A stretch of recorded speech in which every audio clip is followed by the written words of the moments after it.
our work on the budgets. So we're going to start with easy, then medium, then, okay. And you know what that means. First one's going to be the stickler. So I'm going to start with any recommendations on the school for the deaf. Committee, are there any recommendations for any changes to the budget on the school for the deaf? Are you needing Amanda to give us any type of overview or anything? Or do I have a recommendation from someone on the committee to move it forward? Okay, Senator Dietrich. Thank you, Madam Chair. I would move that the committee passes out the budget as recommended for the Kansas State School for the Deaf. Okay, do I have a second? I saw Senator Blasey, then I heard Senator, is there any discussion at this point in time? Seeing none, all those in favor of passing out the Kansas State School for the Deaf budget as was recommended, the governor's recommendation, is that my understanding? Okay, all those in favor say aye. Aye. Opposed? That passes out favorably. Yay. Now we're going to move to number 2, and that is going to be our Kansas School for the Blind. Committee, I will just bring up the discussion. I know that one item that was eliminated in the governor's recommendation was the early child care program for Wyandotte County and Kansas City, Kansas. This would be the first year an additional 25 students. It would be that reverse inclusion. And I sensed from the feedback that I received from committee members the desire to have that happen. I know that there was some discussion yesterday as far as in the hearing for the general budget for the Department of Education, that perhaps there might be some funds available with regard to the Children's Cabinet, but that is an application process. It's a grant process. So my recommendation would be that we approve the enhancement request of $300,000 SGF. And I think that we have a couple areas that, if need be, and this, I guess, is where we need some guidance from. I know JG is shaking his head. Don't look at me. I am looking right at you. We have eye contact. So are we needing to cite where these funds would come from? No? Okay. So I guess that would be my recommendation, is that we would loop back in that enhancement of the $300,000. We do have the superintendent from the School for the Blind that is here today. He has indicated that folks are already doing what they can to prepare. They already know what their enrollment is going to be without that addition in the fall. But I think my recommendation is we add that 300. So is there some discussion on that? So do I have a motion? Yes, go ahead, Senator Dietrich. Thank you. Yep. I heard everything you said. I'm just wondering, and I'm in total agreement that $300,000 needs to be restored for that program, but does it have to be through SGF, or could the motion be, as funds become available? Because is it a CIF issue and it needs to be a grant, it needs to be approved, or is it just going to be SGF? I would say SGF to initiate, and then once it's in place, okay, go through that process. I don't want it to get caught up in the process. Likewise, I don't want it to get thwarted because some of the requirements that they might need for it to be that reverse inclusion might not fit with the guidelines for their particular grants. I don't want it to get stuck on a technicality. I'd just like us to find $300,000. Yes, Senator Petty, what's your question? We're talking about the 300,000? We're talking about the School for the Blind and the 300,000. Yes, we are. And, although I really applaud the school for looking to expand their daycare to include, the other children besides those that have some sight impairment, I'm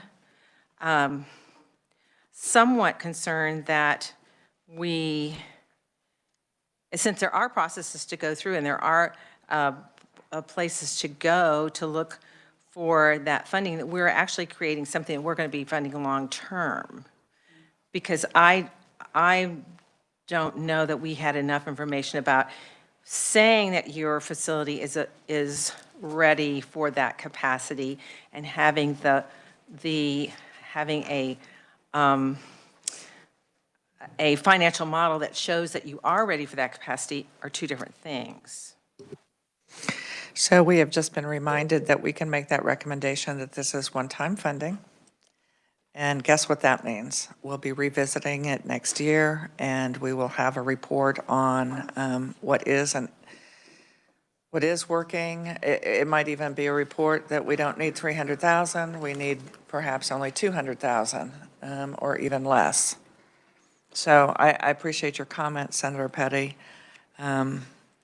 It's not my understanding that that's why it was excluded, but I do know that any of the data that is requested will be provided, and we can even, I guess we could put in a proviso as far as what information we would like the School for the Blind to share with us during next session, as give us an update by no later than the end of January as to how that's working. Senator Petty. Thank you, Madam Chair. I think that's good. I'm a little confused, so I don't know what you were referring to when you said excluded. Why it was excluded? You mean why it was excluded from the governor's recommendations, or why it was excluded from? I'm not sure where the excluded part came in. That was just with regard to the governor's recommendation. Okay, thank you. So any other conversation about the budget for the Kansas State School for the Blind? So if it could be identified that what we are looking for is this budget request for fiscal year 2025, that it includes the 300,000. So that would make the total, I believe, of all funds would be 14,821,958. And for SGF, that would make it $236,060. So that would be my motion. Do we have a second? I have a second from Senator Erickson. Any additional discussion? All those in favor say aye. Oh, I'm sorry. I didn't see. No, I was just looking up something. I seem to recall in the testimony in response to what Senator Petty was saying, I thought it was said that once they got it started, they thought it would be able to continue on its own without additional dollars. Do I remember that correctly? I do remember that as well. Okay, thank you. Thank you, Madam Chair. So that would be a part of the report that we would receive. Okay, so we've had our discussion. We have a motion, we have a second. All those in favor say aye. Aye. Opposed? That passes. And I will say again, Superintendent Harding, thank you for making a third trip to be here. And tell your folks that we look forward to an update, and you have our addresses. You can get a hold of us even in the fall as to how that's working. Committee, we are now going to turn our attention to the Department of Education. Both. Okay, I guess I was saying it with the amendment. So now we'll do the whole budget for the School for the Blind, including the 300,000. So do I have a motion on that? I have a motion from Senator Sykes, a second from Senator Erickson. Now is there discussion? Bless you. Seeing none, all those in favor say aye. Opposed? That passes out. So I'm just going to say to the superintendent, get back to work. Drive safely. So now we are going to talk about the Kansas State Department of Education budget recommendations. So, do I have any discussion, any recommendations, any conversation about what is before us?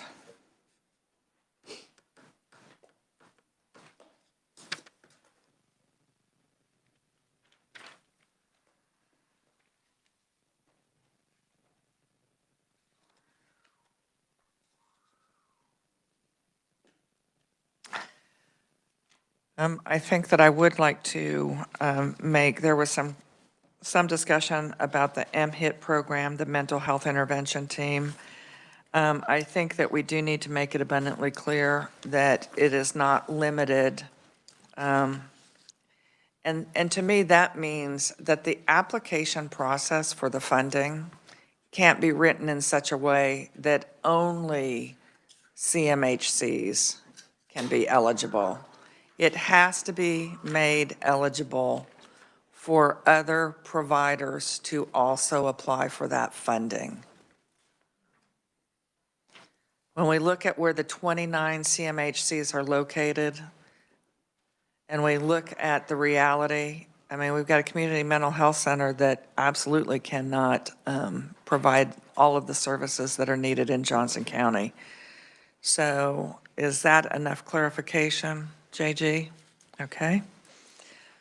Committee, what other items do we have on the budget? I'll call on Vice Chair Erickson.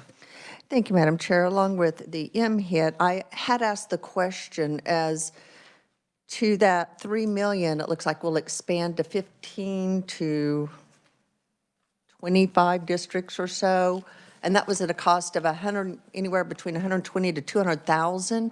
And to my knowledge, the only expense that's incurred with that is the liaison. And so I had asked if we could see what additional expenditures are associated with that, because that seemed like kind of a wide range to my understanding, is a liaison. And I understand the school district has to pay part of that salary. So I'm just wondering, the 3 million to add that many districts, how is that $120,000 to $200,000?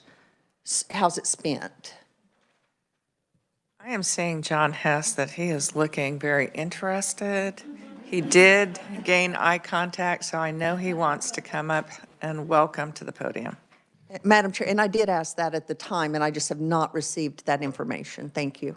Madam Chair, John Hess, Director of Fiscal Services for the Kansas State Department of Education. So there is to participate in the program, there is a liaison in each school. And so the range of 15 to 25 depends in part on the size of the districts and how many schools they want to move that program into. So, I mean, if it's a school district that might have, pardon me, if it's a school district that wants to bring it into 4, 5, or 6 schools, it's going to cost more money than a district that wants to bring it into 1 or 2. So that's part of the range for that. So, for example, Wichita has it at several dozen schools, I believe. 30 schools in Wichita. And so that's why we have the range, because we just don't know exactly where it's going to go and which school districts and how many schools. And those become employees of the district, which includes the CAPERS funding as well. Yes, and the grant pays for 75% of the salary. School districts pay for 25%, but then school districts also get a portion of money that they have to pass through to the mental health provider. So another point of clarification, because it's included here, does this pull it out of proviso territory, or is this one time?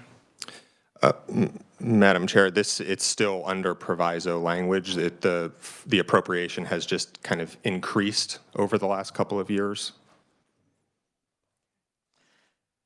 Senator Erickson, do you have an additional question, comment, or recommendation?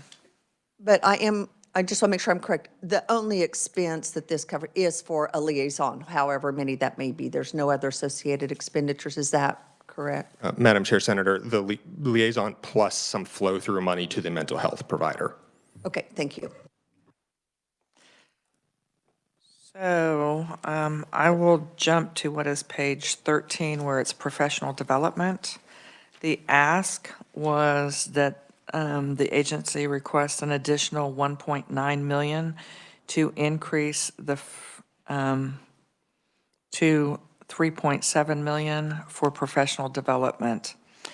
And I would like to have language included that the professional development, the funding will only be for that to go toward literacy and science of reading training. No, the total funding, the 3.7. So as that's dispersed to school districts, it will be for that professional training with regard to literacy and science of reading and services.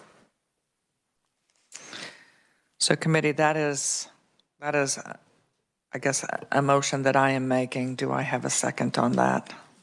I have a second from Senator Gossage. Is there questions or discussion? Yes.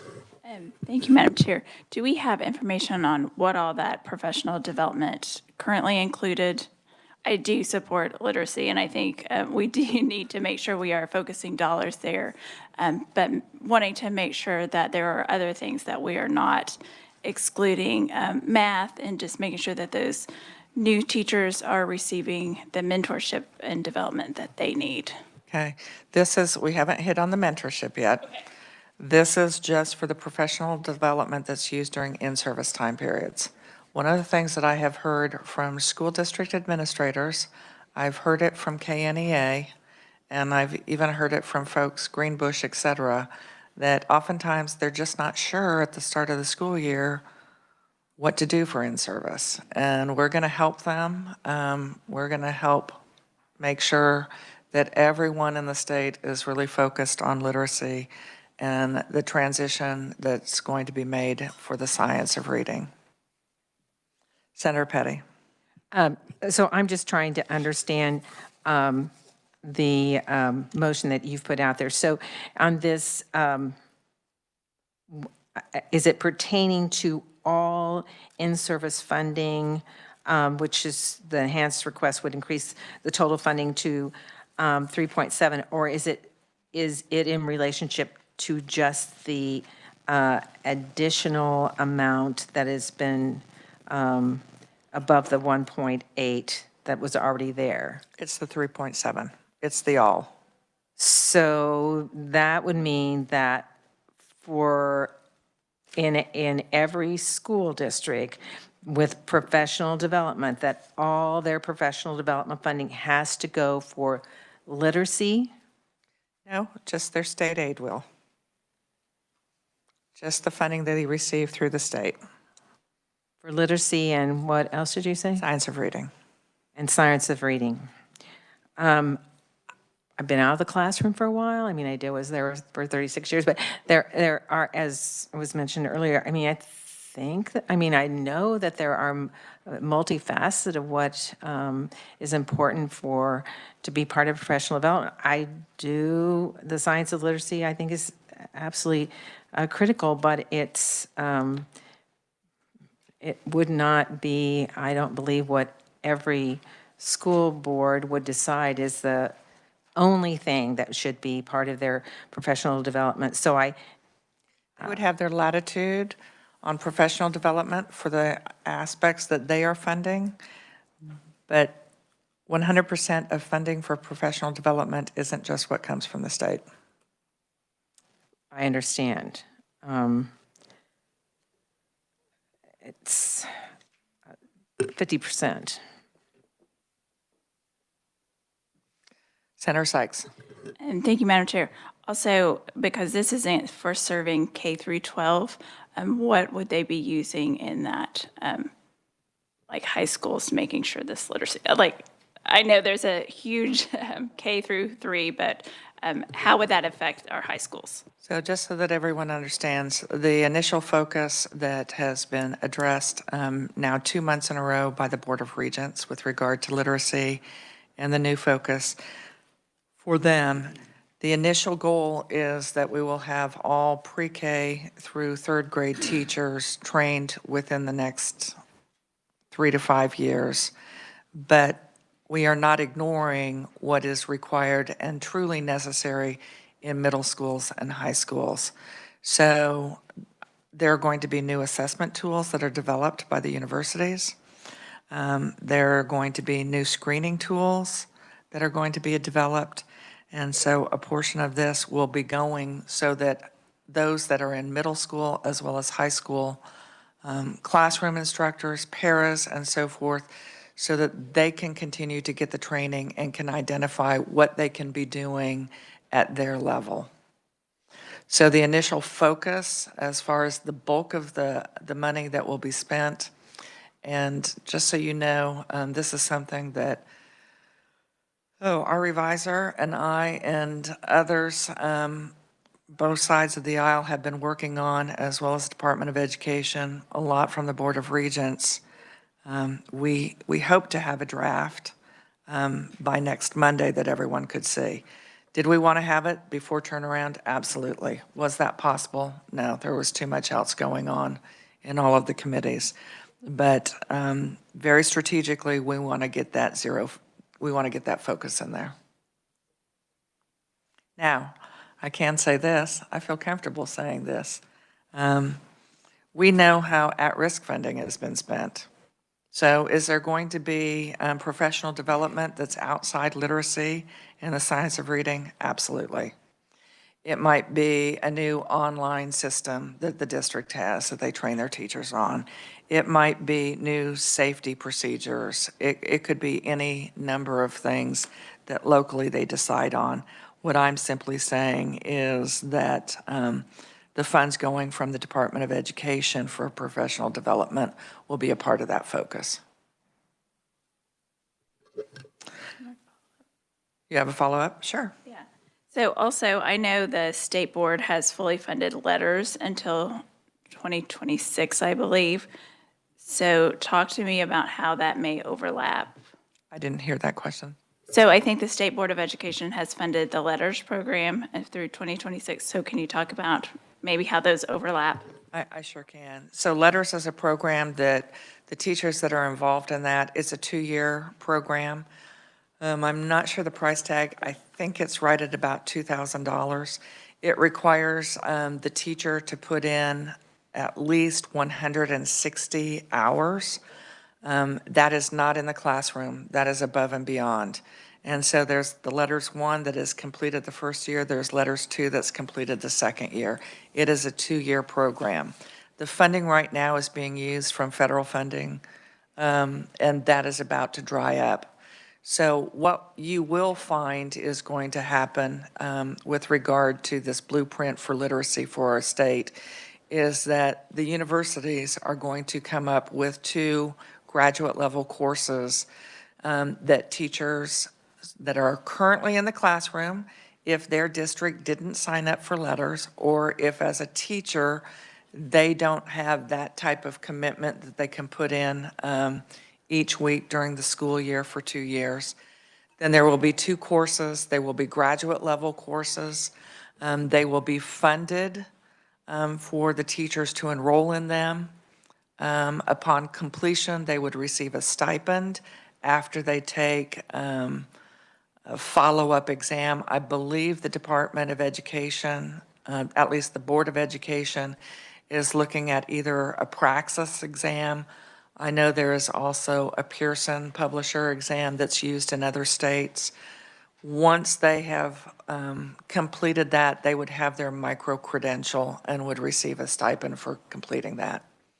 So it allows them to add those 2 graduate courses, and it is designed that those are going to be available either in person, hybrid, summer, online, things like that.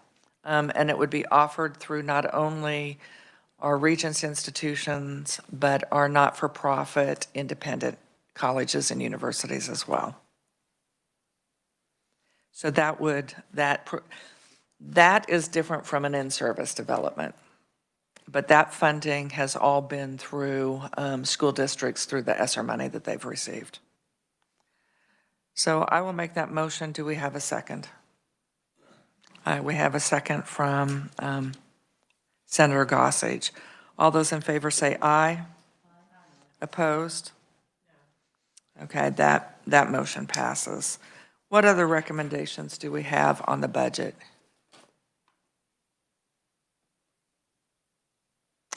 We didn't have that. Okay. So thank you for getting us back on track. We do need to circle back around to the MHIT. So we need a motion on MHIT expanding beyond just CMHCs. So I have that from Senator Sykes. Do I have a second? Second from Senator Dietrich. Is there any discussion on that? All those in favor say aye. Opposed? That carries. I would like to talk about the mentor-teacher program. And some of this came up during the interim when we had our hearings. And we learned from the superintendent from Salina that they were having trouble getting recent graduates. And so one of the things that they had put into place, their school board had put into place, is they were paying college students that were student teaching, they were paying them a stipend. And they found that incredibly increased the number of students that picked Salina for student teaching, and that most of those then took positions within the district. And the question was raised, were any of them partnered with teachers that had already been trained in letters or had already had some background with implementing the science of reading into the classroom? And they had never even considered that. They didn't know that any had been paired with. And so I'd like to entertain some discussion. I'm not opposed to increasing the mentorship, but I think that initial increase should go to those teachers that have those credentials or have that background so that they could be sharing that with the new students that are coming in. They could model it as well as give some guidance for that type. Senator Petty. Thank you, Madam Chair. Are you talking about some way tying this when we're talking about K through 3? Well, it could be K through 3. It could, we could that's make where it the just, training is. well, but we have some school districts that are having other elementary. KCK had all of their, as many as could from the elementary participate, not just K through 3. But statewide, the focus has been. Initially, the focus is going to be on the K through 3. So if you would like to make it so that that increase would be for the 1,000 would be for K through 3, I would entertain that. You're talking about this the full request $1 million, and that, but they're also, as part of that, they were asking that in 25 that all mentors would be receiving 1,000 instead of whether they mentored a first, second, or a third-year teacher. So there's saying 2 that- levels here. Yeah, well, they're saying that the 1,000 would continue for those, for the second and third year as well. Correct. It wouldn't go down. It'd go down. So I guess my motion could be if the mentoring program is, if the mentors are in K through 3, then they would be teachers that already had their training in letters. That makes sense? To receive the 1,000 for each year? Yes, to receive to be part of to receive the stipend as part of the mentorship program. Anybody outside of K through 3, would also be eligible for the stipend, but if we're specifically for that area, I mean, I would be willing to make a motion to specify it, because all our new teachers are not K through 3 teachers. I don't think We that's, all understand that. Yeah. yeah. I need help from help. So K through 3 teachers that are mentors, the preference would go towards those who have their credentialing letters. Right. We have received no information ever from the Department of Education that would justify increasing from 250 to 1,000, from 500 to 1,000. We've not received any information about that. Senator Blasey, you had your hand up. Madam Chair, I'd have a motion. Okay. Just looking at all this, these budget items and having sit on other committees who look at a lot of other budgets, I'm concerned by the level of spending that that's been proposed by the governor and the agencies, and just the level that other committees are doing. Looking at the items here on page 18, which I believe are the items really at discussion here, which are the enhancements. I fully support the $250 million. That is the additional to meet Gannon's requirement. But on the enhancements, we know those are extras. And having, looked at our budget, our out years and stuff like that, I'm going to make a motion that we strike all enhancements from line number 3, which is special education, all the way down to 13, which is approximately $147 million in savings. The 20 mills, 93 million, I think we know there's a veto out there on a legislation that cut or increased the exemption for property taxes for all Kansas residential owners. I think the veto, that bill is still kind of lingering out there, so we don't know the status of that. So if in the event the veto is overridden or other legislation addresses that, I think that the Budget Committee or the Legislature in an omnibus can put that back in. But at this time, I would ask that we strike that.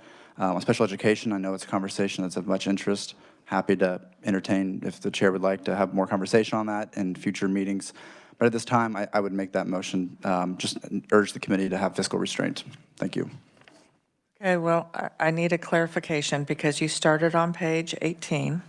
Yep. And then you continued. So are we just looking on page 18 or are we looking onto page 20? I'm looking at this box. Just the with box. 3, Okay. all the way down to 13. I'll second the motion. Okay.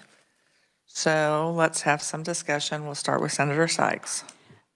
Thank you, Madam Chair. I'm going to oppose this motion, and I think there may be some room for some discussion on these individually, but lumping all of this, we know childcare has been a huge issue, and 11, 12, and 13, a lot of these issues are working at adding more slots and making sure that our childcare providers have the resources that they need. So I appreciate the trying to be financially conservative, but I'm going to oppose this because if we strip all of this, we're really going to devastate, especially childcare. Senator Blasey, did you wish to respond? Okay, Senator Petty, and then we'll let Senator Petty ask her question, and then we'll go to Senator Dietrich. Well, I also oppose that motion. Items 12, 13, and 14 all deal with the Children's Cabinet, and the number one issue from workforce development in the state of Kansas is childcare, and we've have had good discussions in multiple committees about childcare, but that also takes funding. And I do believe that when you look at the accelerator grants, the public-private partnerships, I mean, in number 13, that's having money that would then match private funding that's coming in to help 26 counties in rural Kansas to expand childcare, as well as the 14, which is specialty care. And we have a dramatic lack of specialty care when it comes to infant care in the state of Kansas and Child Care Aware, who we've been, DCS have been contracting with, has been expanding those infant care slots, and this is this would help them to continue to do that work. So that, along with, and number 10 is the 20 mills exception. We know that legislation, if you would, no matter which bill you look at, hasn't passed, but that wasn't the governor's recommendation to go from 40,000 to 100,000 exemption on the 20 mil property tax. Talk about wanting tax relief for our constituents, pass the governor's tax plan, and we definitely have that. But whatever bill you're looking at, that's included. So that makeup of that funding to continue to meet our GANN responsibility is in number 10. So I could continue going down here, but we talk about being fiscally responsible when we have, a strong fiscal, strong ending balance. And I've listened in other committees where people are making a lot of recommendations. If we don't provide for good quality education in Kansas, we won't keep our families here.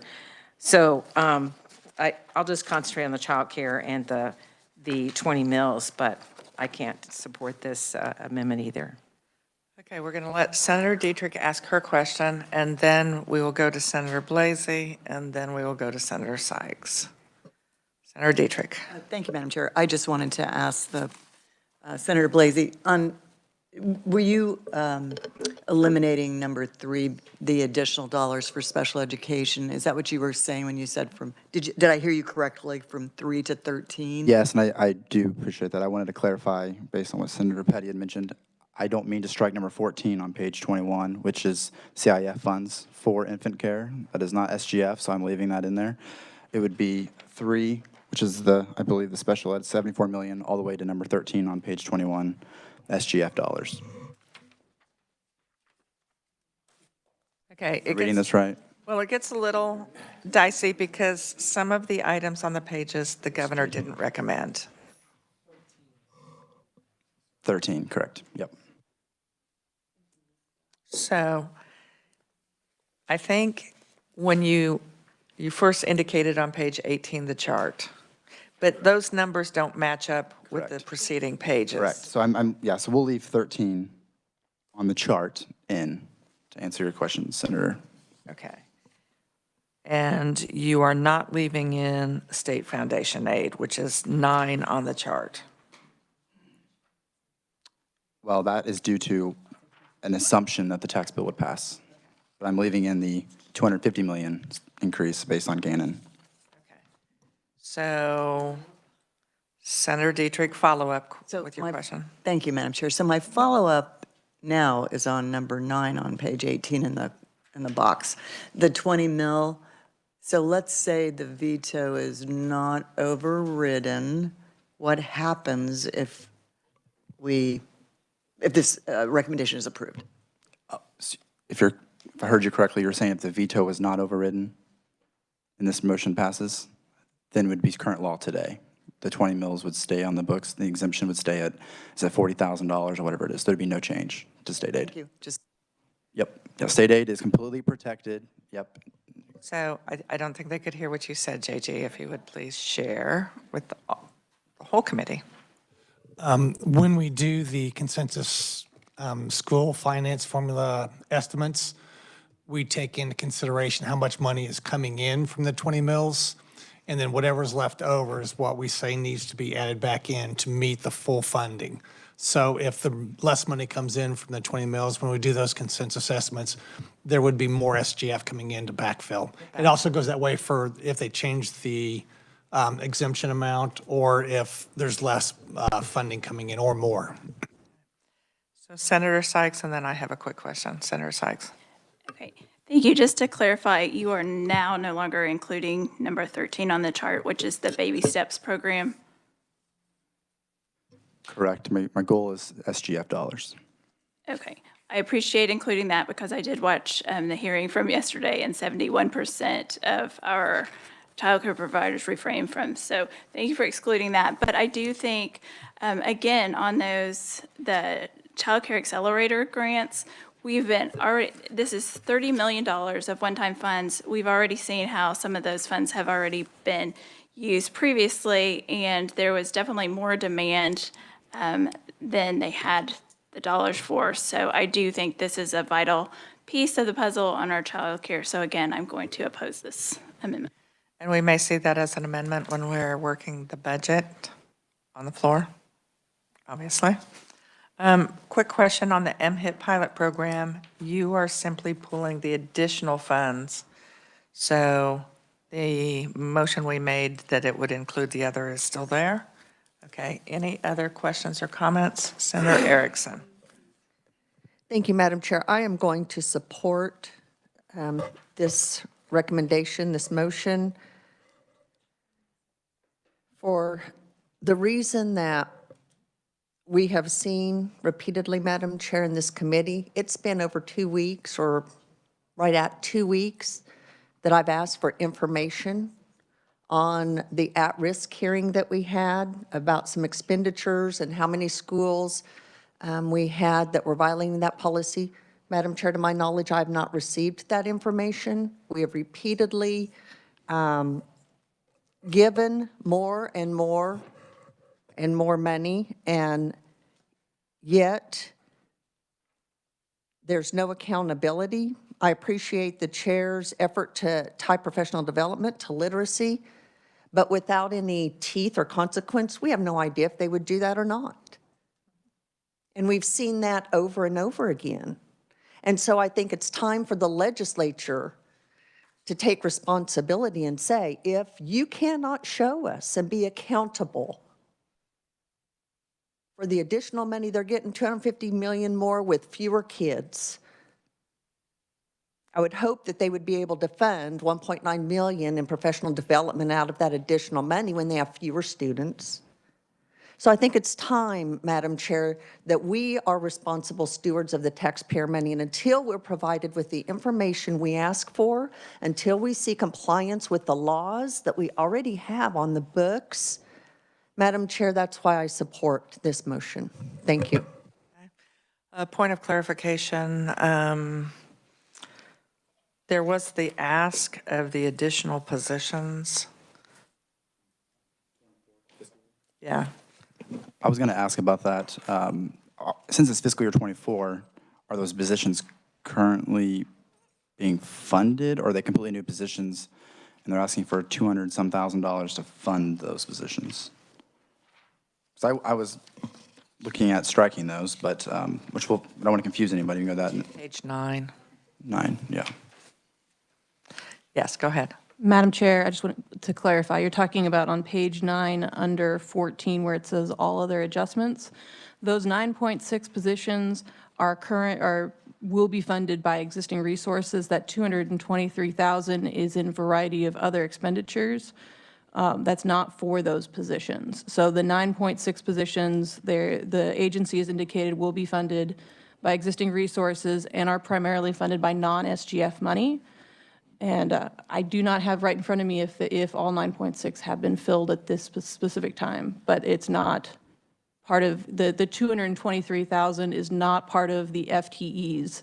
That was just in the other adjustments section.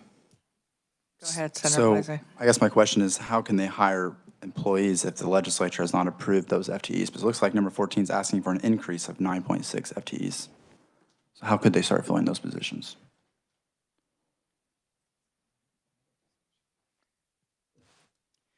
So FTE position counts are not part of the appropriations bill. They can go to the governor, the agency can go to the governor and discuss FTE positions. The funding, of course, is all held within the actual appropriations bill, but in the appropriations bill as we have it currently, the total number of FTEs is not listed by each agency as to how many they can have. I will say that it is a little troubling asking for the 9.6, knowing that they were sitting with 31 vacancies at the time. So we have a motion, and to be clear, the motion is I'm going to turn to page 18 again. The motion is to strike lines from the box, number 3 through number 12. That is your motion? Okay. And did I have a second from that already? I did. Okay. So I think we've gone around on discussion. It's time for a vote. All those in favor say aye. Aye. Opposed? No. Okay. The chair is a little bit in question. So can you raise your hand? All those in favor, raise your hand. Okay, I have 5 opposed. Okay, that recommendation does pass. Committee, where are we now on the bill? We have had several recommendations. Are we ready to pass it out as amended? Senator Blasey. I guess I wanted some more clarification on number 14. I don't support the idea of creating more positions when we have thousands of less students and businesses all across my community are having to do more with less. Inflation is hurting every employer in my community, and they're all having to do more with less. We have layoffs going on. We have businesses who are filing for bankruptcy. And so I think it's important that we do the same. And so I want to make a motion to strike those positions, but at the same time, if they're being filled, I'm struggling to understand. I guess I'm just trying to understand how they did that without the legislature's approval. So I'll go ahead and make a motion to strike those 9.6 FTEs, and we'll just see where it goes. Thank you. Okay, do I have a second on that? I have a second from Senator Straub. Is there any discussion? Senator Petty.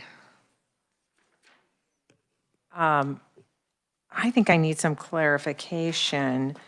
I don't know that we actually approve every position that's higher within the State Department of Education. We don't approve, but we do approve requests for new FTEs. And I guess as a point of clarification, the 9.6 FTEs were not included last year in the budget, were they?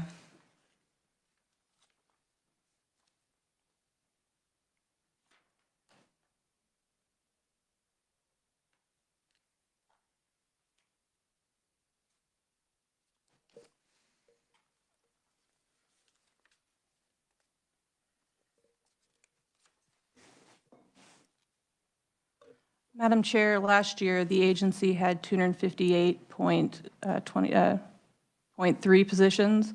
They were approved for 24 for 258.3 positions, and then the request included 267.9 positions.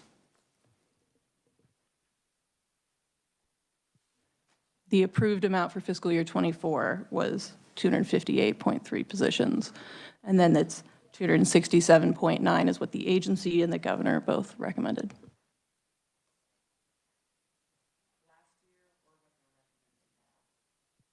Apologize for the confusion, Madam Chair.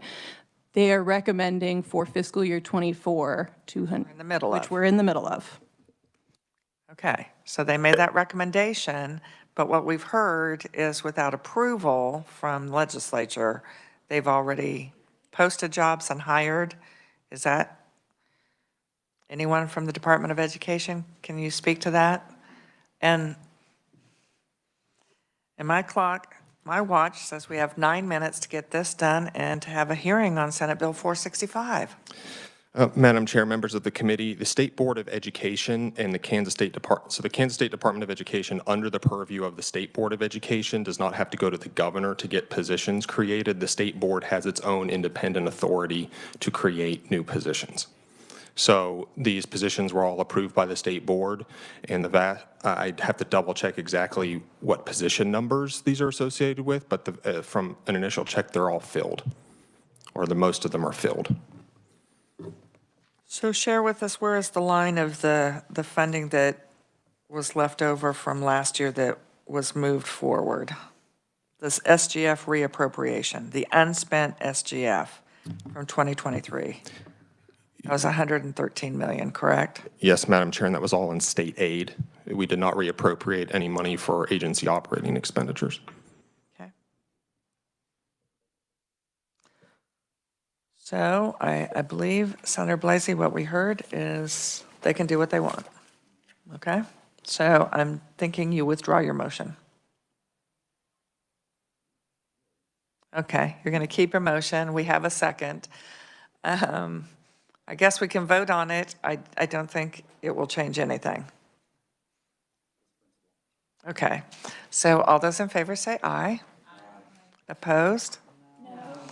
No. I think it passes. So that will be a statement that will be shared. Madam Chair. I'd like Tomorrow, to be on yes. record. Okay. Senator Petty and Senator Sykes would like to be on record. Senator Dietrich would like to be on record as no's. Okay? So committee, I now need a motion to pass out our Kansas State Department of Education budget as with the different motions. Yes. Madam Chair, I move we pass out the Kansas State Department of Education budget as amended. Do I have a second? I have a second from Senator Blasey.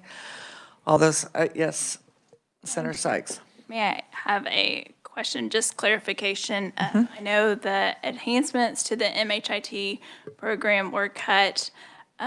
Could we still add that proviso in that the existing funds? They said yes. Okay, Yes. thank you. Okay. So we have that. Okay, so we're ready to vote on the Department of Education budget. All those in favor say aye. Aye. Opposed? No. Motion carries. Committee. I'm sorry. That's more than fine. Senator Petty would like to be recorded. Senator Sykes would like to be recorded. Senator Dietrich would like to be recorded. And I will share that tomorrow when I meet with Ways and Means. So at this point in time, our revisor is going to share with us Senate Bill 465, authorizing school districts to levy an annual levy of up to 2 mills for the purposes of school building safety, security, and compliance with the Americans with Disabilities Act, and including such levy in the capital outlay state aid determination for such school districts. Welcome again. Thank you, Madam Chair, and good afternoon, committee. The chair actually gave a really good overview, so I will just say this bill would essentially allow school districts to make an additional capital outlay levy of 2 mills for those specific purposes that she mentioned of school building safety, security, and compliance with the American Disabilities Act. Section 1 of the bill authorizes school districts to adopt a resolution to make that levy, and then also includes the other requirements that go along with making that levy. The language in this section mirrors the language that currently exists in law for the 8 mil capital outlay levy that already exists. Sections 2 and 4 of the bill require each levy made pursuant to this section to be part of the school district's aggregate capital outlay levy, so as part of the 8 mills that already exists, and it requires it to be included in the determination of the school district's capital outlay state aid payment and distribution. Section 3 of the bill makes a technical conforming amendment, and this bill would take effect on July 1 upon publication in the statute book, and I will be happy to answer questions. Committee, do you have questions? Seeing none, thank you very much, and I will call up our first proponent, Jim Carlsklint from USA, United School Administrators. Welcome, Jim. Thank you, Madam Chair, and thank you, committee, and I will speak quickly. The chair explained basically what this is, as well as Tamara reinforced, but school districts, especially small school districts, are in a spot as far as trying to provide the needed safety and ADA compliance necessary to make this, the student safely. You can see in my testimony, last year, there was the school safety and security fund provides $5 million in grants to school districts. Of that, there was a request for $14,377,259 from 188 school districts. So they're nearly 3 times the request as far as the what is available. The school districts, in most of these, there's a matching piece of that, and they have to meet other criteria. So I think that's probably why the 90-some others school districts didn't apply for it. The smaller school districts and mainly rural school districts are the ones that I think that have more needs that can't be met with because of a smaller budget. So I'd be happy to stand for questions if at the appropriate time, and I'll sit down. I'll let you sit on the front row. Next, we have Leah Flitter, Assistant Director of Advocacy, Kansas Association of School Boards. Welcome back. Thank you, Madam Chair, members of the committee. Glad to be here to support this bill. As Dr. Carlskent mentioned, the school safety and security grants really are not enough to cover all the needs that especially some of the rural schools see for school safety and security. We would actually even suggest that maybe there be some specification about cybersecurity spending in the bill, because that capital outlay is the area of the budget where schools can accomplish that spending. And so I know that's been a concern for all of us and for this committee. And so, we would suggest perhaps adding a reference to cybersecurity spending in that. And I know we're short on time, so I will close. Committee, what questions do you have for our two proponents? Senator Petty. Thank you, Madam Chair. And this is for Leah. So Leah, I'm looking at the bill and on page 1 where it says purpose and including school safety and security expenses, but you don't think that that's broad enough. It should also have cybersecurity. Just to add that reference might be helpful for the legislature and also probably for the school districts as well, to make it clear to them that that isn't, an acceptable Expense. use. Thank you. So it really needs to be security and cybersecurity. Because I think if you just read safety and security, people might read it as just hardening the building or that type of thing. And I know cybersecurity is a priority for all of us, and so. So I will go ahead and ask our reviser, and I learned something from her today that or includes and. So if you just put or cybersecurity, that would be and if need be for a school district. So if you would get that amendment for us. Committee, I am not seeing any additional questions for those that came to testify. I'm closing the hearing on Senate Bill 465. We will meet next Monday, and we will work the bills that are listed in the agenda, which will include this today. Thank you so much for your good work.